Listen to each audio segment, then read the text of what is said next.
Pessoal, muitos de vocês já ouviram falar do carro asa, do efeito solo, que inclusive está em utilização hoje na Fórmula 1, e eu vou utilizar esse 126 CK, essa Ferrari do Gilles Villeneuve de 81, para explicar para vocês, afinal, o que é esse tal desse carro asa do efeito solo. Vocês conseguem ver que esses side pods, essa área lateral gigantesca, ela vai ser utilizada, como eu vou mostrar para vocês, para gerar a aceleração do ar por toda a parte de baixo do carro. E com isso, o princípio de Bernoulli nos explica que quando você tem a aceleração do ar, você tem uma queda de pressão. Então, com menos pressão embaixo do carro, significa que o ar que passa por cima gera uma pressão maior e esse diferencial vai fazer o carro ser tragado em direção ao solo. Como isso funciona?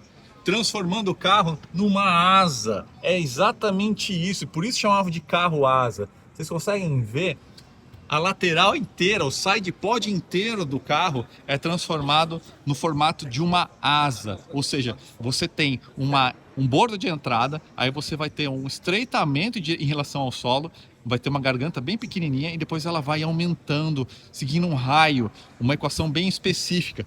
E aí com isso você consegue acelerar o ar, como se fosse um venturi de um carburador, e aí com isso você gera o diferencial de pressão que vai empurrar o carro para baixo. Quando a gente olha uma asa, tem exatamente o mesmo princípio. A asa tem esse mesmo desenho, uma curvatura na parte inferior. O avião vai ser o contrário do desenho, para você gerar a aceleração do ar por baixo e assim você ter um diferencial de pressão que vai empurrar o carro para baixo.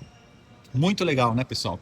Inclusive, esse efeito solo foi criado pela primeira vez na Fórmula 1, aplicação real no lote 78, 77, mas aqui a gente tem uma evolução, né?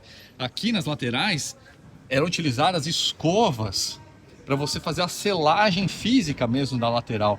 Então você tinha todo o perímetro lateral do carro selado, justamente para você ter a máxima eficiência desse efeito solo gerado por esses dutos aqui. Inclusive, a Ferrari passou a utilizar o motor V6 biturbo, um motor menor, e aposentou o Flat 12, o motor de 12 cilindros, justamente por quê? Porque o motor Flat 12 ele era muito largo e aí dificultava você fazer toda essa curvatura por baixo para você explorar o efeito solo. Então, com um motor mais compacto, a Ferrari conseguiu aproveitar melhor esses dutos. Esse carro venceu 2 corridas, né?